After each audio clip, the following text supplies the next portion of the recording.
Hello everybody, my name is Mariama and today I'm going to be making Chinese braised pork belly. I had this craving and I had some pork belly in the fridge, so I was like I might as well make some.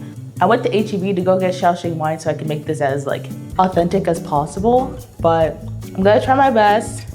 If anything goes wrong, don't blame me. I'm trying a new recipe. And if you guys have any tips, let me know in the comments down below or anything I could have done better. So right here I have my pork belly. I'm gonna measure it to make sure that like the recipe can cover like how much I have right here. I got a pretty thick cut of pork belly on this side, a lot more meat on this side.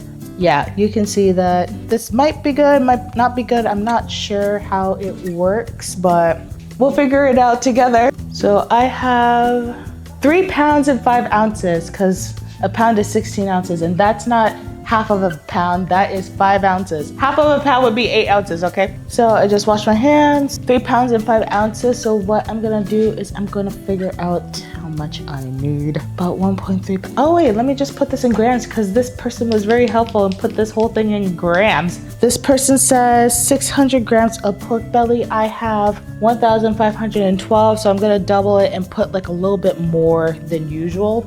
And I believe that should cover it. So yeah. Also, this recipe is from Red House Spice. I wanted like the sweeter pork belly version of braised pork belly. So apparently there's like different versions of pork belly depending on what region of China it's from. I looked at Shanghai, that one looked good. I feel like this is close to Shanghai. I'm not sure. Of course, I don't know what the culture is. I don't know what their recipes are, but I feel like this is close to Shanghai. I'm not sure, but I'm gonna follow their recipe and hopefully it tastes good. I think it will taste good. All right, so the recipe says to cut these pork belly into 1-inch thick cuts. So I'm gonna get started on that. Hopefully this knife is sharp enough. It's definitely not. So I'm gonna use a knife that I got from Japan. This is the one that I got from Kiwami. I believe that's the name of the place, but this is a knife I got from Kiwami, very sharp, and I'll link the video that I got it from in the top corner, whichever one this is. So, gonna cut, oh yeah, that's so much smoother. Gonna cut to 1-inch thick. Damn, look at that. Okay, yeah, cut into 1-inch thick slabs, and then I'm gonna cut the slabs into 1-inch thick cubes. I'm trying not to cut all the way down on this cutting board because this cutting board is plastic and I don't want to ruin my knife on plastic cutting board. So I'm not gonna be too rough with this cutting. This is so exciting because I actually wanted like pork belly for the past few days and I don't know where to get it in my area. So the fact that I'm able to make it is real nice. All right, so with the last piece of pork belly, I'm just gonna show you guys like how I've been cutting it. So into the strips, and then I just cut them into 1-inch cubes. I mean, like this one looks like it's 1 inch, but at the same time, the skin part is not 1 inch, but it's fine. So what I'm gonna do is I'm putting them into a pot and I'm gonna fill it up with cold water. I don't know the reason why or the science behind it. Probably to render the fat, I'm not completely sure. But I'm gonna put them into a pot, fill it with cold water. And with that cold water, I'm gonna bring it up to a boil and boil for I think a minute. That's how much the recipe says. And it's I'm basically gonna be blanching it. But like, I don't think I'm gonna be putting in cold water afterwards because usually blanching requires like an ice bath afterwards, but I feel like there's different versions of blanching, so this is what I'm gonna be doing. The knife tip is really sharp, so I've mostly been using this knife for vegetables because I was afraid of putting it with meat.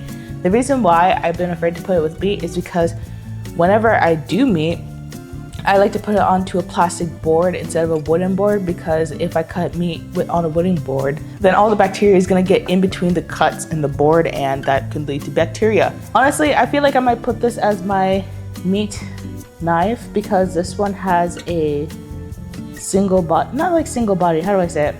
A smooth body knife, whereas the other one is more like the blade within the wood handle. I'm not sure. I'll show you guys a picture of it like up here, and I don't know which one is meant for meat, but like I kind of like this one for meat because it's easier to clean. So I'm gonna keep cutting, and I'll see you guys in a minute when I get these things covered with water and on the stove. All right, so I have my pork belly in my pot, and I'm just gonna add some water. It doesn't say exactly how much water to put into it. And like, of course, every vessel is different, but like, it doesn't say like how many inches of headspace over the pork belly I need to put down, but I'm gonna put a few inches of water. Yeah, it literally doesn't say how much water to put in, so I'm just gonna put like a few inches of water above the pork belly. So I'm gonna put this on the stove, and I'll see you guys in a bit. So this is what it looks like right now. I have a couple inches of headspace on it. Honestly, it's quite a lot of headspace, but that's completely fine. So what I'm gonna do is I'm just gonna turn on the fire. Wrong one. Gonna turn on the fire on high, and we're gonna wait for this to boil, and it's gonna boil for I think like 2 minutes. I'm gonna double check the recipe, but I'm gonna let this boil for now.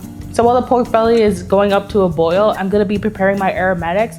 This is the setup I usually use for this knife, this wooden cutting board, and a vegetable or fruit or root or whatever thing that's not meat. So this recipe calls for 5 slices of ginger. I'm gonna be doubling the recipe.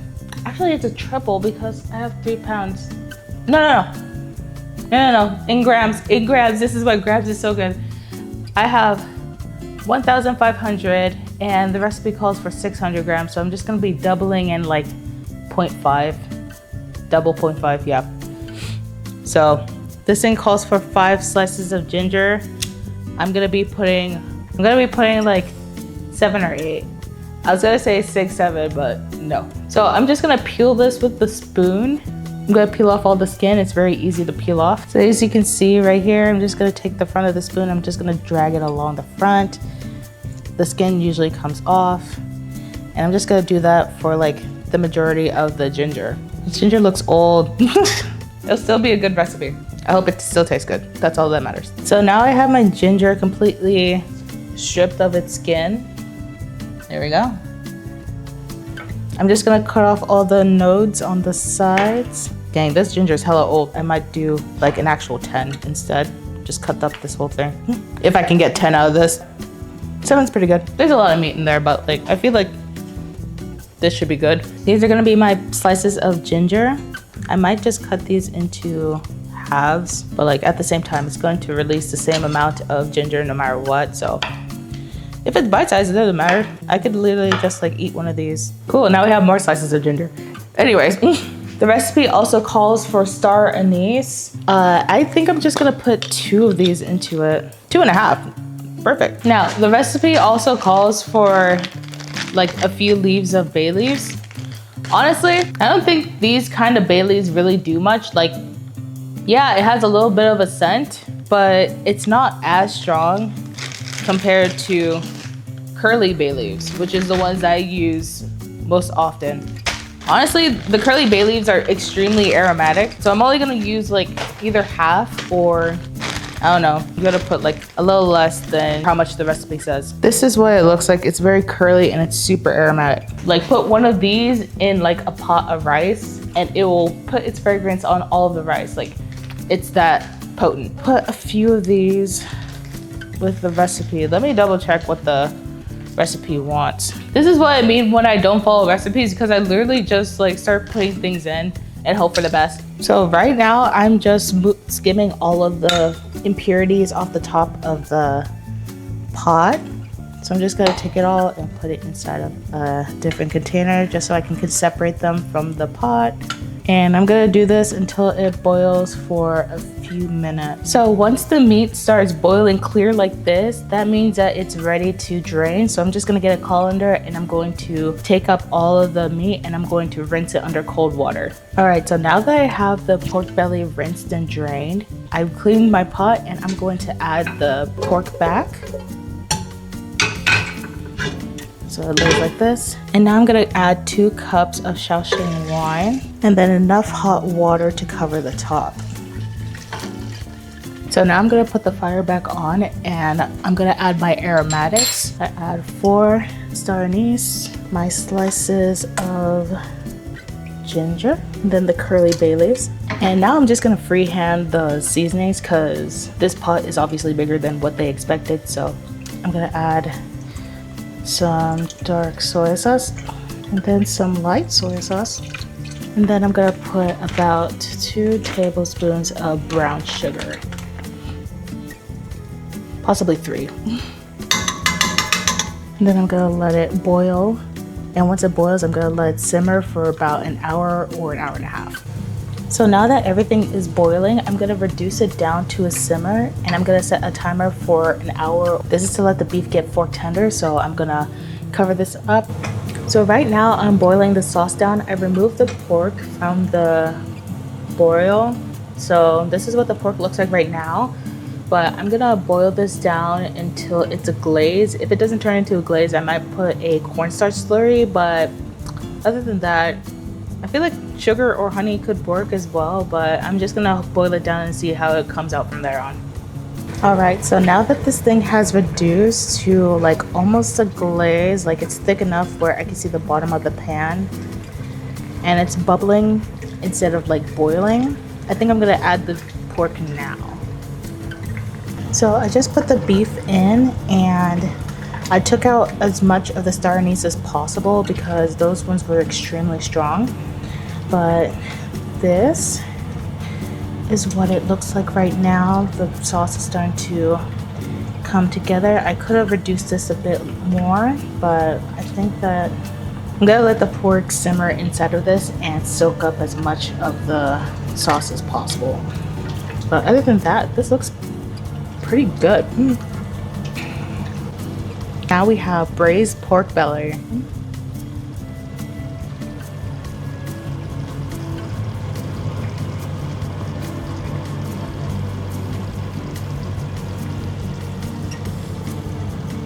Now here is one of the pork bellies. You can see it.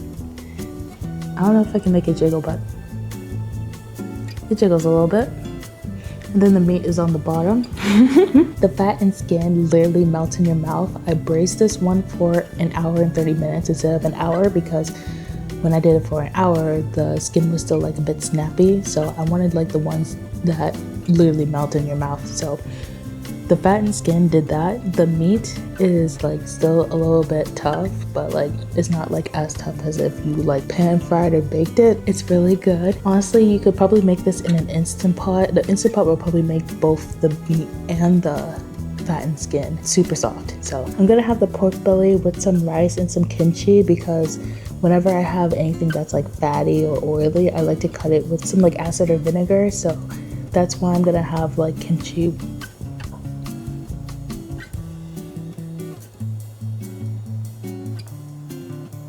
And that's what I did to make Chinese braised pork belly.